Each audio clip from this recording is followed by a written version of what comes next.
Okay, we'll take our opening comments, and then we'll have questions for the players. Yeah, just really, really proud of this group. I thought they came out and you saw they were fearless and unfazed and believed that they could win this game. I thought they competed as hard as they have for 40 minutes. I knew they would. We were this resilient all season long, going 10-1 on the road, and we wanted to pack the paint, battle on the glass, and I thought we did that to the very end. And just appreciate, this group. It was such a journey with all of them, starting all the way back when we brought 10 new players in, and every single one of them choosing to buy in and believe in this coaching staff and believe in the system. So I know we're disappointed because we felt like through the journey and through this game that we had a chance to be able to move on, but we hold our head high just given how we played tonight. We'll start with questions for the players. Ben Geffner, Diamondback. A lot of tough baskets for Malaysia for Wiley. What was kind of the plan of attack defensively and trying to limit her production? Ali, if you'll take the first answer, and then we'll pass it to your teammate. Wait, was me take it? Oh. I mean, obviously she's a crafty player. She's a great player. So we just wanted to limit her touches and kind of shadow her in transition. I mean, of course she's a great player on South Carolina. So I mean, just played solid defense on her. She's going to make tough shots because she's a good player. Okay, Lane. Go ahead, Cheyenne. Shy. It's shy. It's on here. You want to answer? Shy. I think Allie got it. On, Yeah, Allie got it. okay. Right here. Hey, y'all, Kareem Copeland, Washington Post. Shai, what were you most proud about the way you guys played tonight? And then, as things kind of wrap up and you kind of think about your own journey, kind of what kind of comes to your mind right now? I know it's, right after you guys got done, but kind of what comes to your mind about your personal journey as you guys as you get to this point? Yeah, I mean, I think we executed the game plan to a T. Came down to, we missed a few more free throws than we usually do, and then a couple stops at the end. But, I mean, ultimately, I'm super proud of this group. I'm proud of the way we fought. We made it a great game. I know people thought we were going to get crushed by 20. I think we set the record straight to stop, doubting Maryland again and again. And then just the course of my journey here, I've seen it all. I've been at one of the best programs in the country for 4 years. I'm grateful for my time here. I've made sisters for life, family for life, and, nothing's going to change once I go.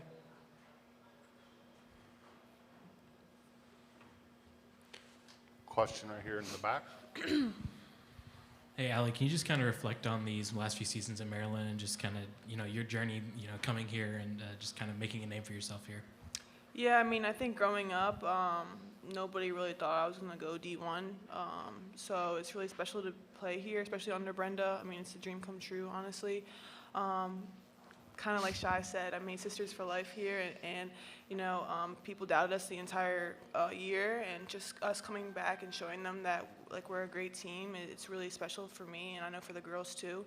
I mean, we had some people say that we weren't even going to make it out the first round, so I think that us coming here and proving them wrong is really special, especially with this group of girls too. They're really great, and yeah, it's been a blessing.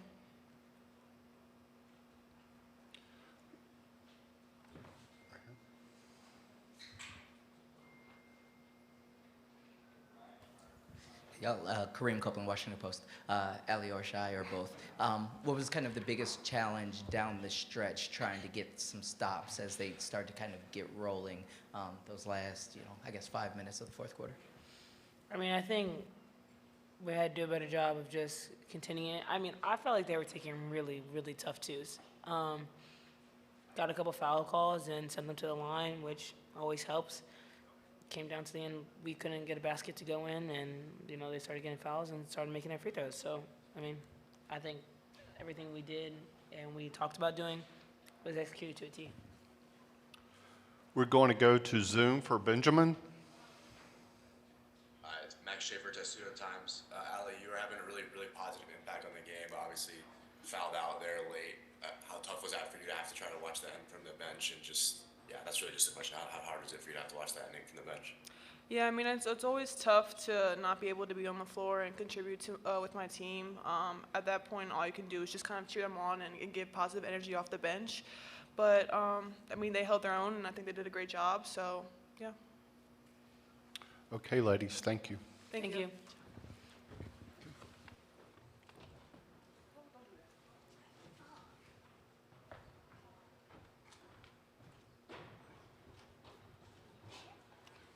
we'll start here. Hey, Coach, Doug Feinberg, the AP. I think you guys were up 1 with about 3:25 left, and then they went on a 7-0 run. Should I talk a little bit about it, but down that stretch, what was just the difference on the offensive and defensive end for you guys that you couldn't get over the hump? Yeah, you know, I mean, it was really impactful when we lost Allie. You know, I mean, those were some impactful calls that, taking her off the court, being able to have that presence on both ends of the court. Obviously, their speed, going coast to coast. I thought we ended up taking some tough shots that led to runouts that they were able to get easy scores. So kind of lost a little bit of our cool and our patience. I thought we got fatigued. I thought their depth wore us out. Right here in the aisle on the left. Brenda Kareem Copeland, Washington Post. How did you guys try to adjust to Fawali's speed and what she was doing? I'm sure you guys had conversations about trying to slow her down as she got going. Yeah, I mean, like you saw, nobody in the country has anyone to be able to match that kind of speed. I mean, we tried with Mir, and she did everything she could, but we were trying to kind of corral her with 2 to 3 players. But you see her end-to-end speed. I thought she was, no question, the most valuable player in this game. I mean, when you talk about she played 20 minutes and 23 points, and we had no answer for her. And, that's just how elite she is with her speed. And when she did take shots, she was able to go get rebounds and putbacks, and a very difficult matchup, I think, for anyone in the country to have to be able to guard. Right here up front on the aisle. Andrea Adelson with ESPN.com. Brenda, you just mentioned a couple of impactful calls with Allie. There were a couple other calls on review that maybe didn't go your way. I'm just wondering how much you feel like the officiating affected the outcome of this game. I'm not going to go there. I've continued to play South Carolina in the past, but it was a very physical game, and we got to the free throw line quite a bit in the first half, and then all of a sudden it changed in the second half. We got there 2 times. How many times? 2 times. After getting there, in the first half. So something changed. I didn't think the way we were attacking, getting to the rim, and making plays. We just, for whatever reason, weren't able to get to the free throw line, and that's a big piece of who we are. Kennington Lloyd Smith III with The Athletic.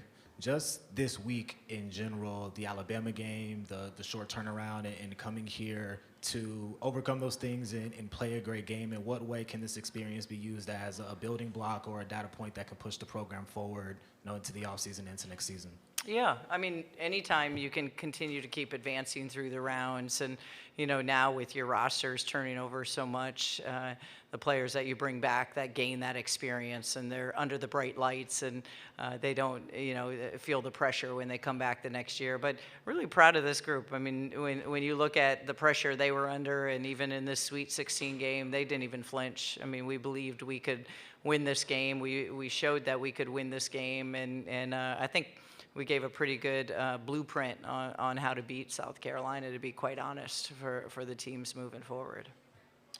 Back here in the back right. Hey, Coach, I know it might be tough to reflect right now, but just as opposed to other teams you've been coaching, just what do you think were kind of the different intangibles, or what do you think the identity of this team was as opposed to others you've coached? Yeah, this one ranks right up there, because there were so many, highs to start the season out, and the win streak we had, and then the lows through the adversity that we faced with all the injuries. And just to watch this team, when it started back in Croatia, to form with 10 new players, and to be able to go through all those highs and lows and really trust the system, trust the coaching staff, and really just, continue to buy in and be able to take us, to a Sweet 16. So this one will no question, when you talk about rank right up there, who's, you're never going to forget that Alabama game and playing that game and then having to turn around so quickly to come here and play South Carolina. Coach, Ben Geffner, the Diamondback, what has Shy meant to this program and this team over her 4 years here, especially this year after, bringing in so many transfers and sort of Shy being that, player and just bringing the culture back to Maryland? Yeah, I mean, having a kid in your program for 4 years isn't the norm anymore. And Shy's been someone who's been incredibly loyal. When you talk about, her trust and her love for our program, I mean, she's a competitor. She's a person that we've been able to challenge, throughout the course of her career, and she's risen to the occasion every single time. So just a special kid from a special family. I'm going to really miss her family. I've enjoyed the time that I've had with them, and but just so grateful for, how she's represented us for the past 4 years. We're going to go to Zoom for our last question. Anyone on Zoom?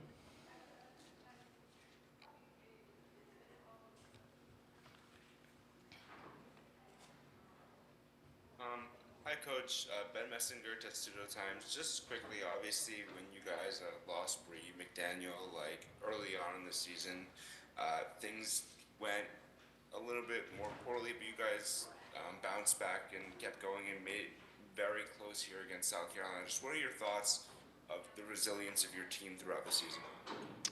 Yeah, like I've shared with them, a lot of teams would have folded, after losing Bree. We went in that stretch. We also lost Shy in that time when, between the two with Bree and Shy, and we had, the top 10 opponents with Texas and UCLA, and a lot of teams would have folded. And I think there's so many great life lessons, like I shared with the girls in the locker room, that you're going to have these moments in life where you're going to go through highs and you're going to have some really low lows. And for them, they can see how resilient they were through the course of this season, and were able to come back out on top, and they'll be able to do that in life.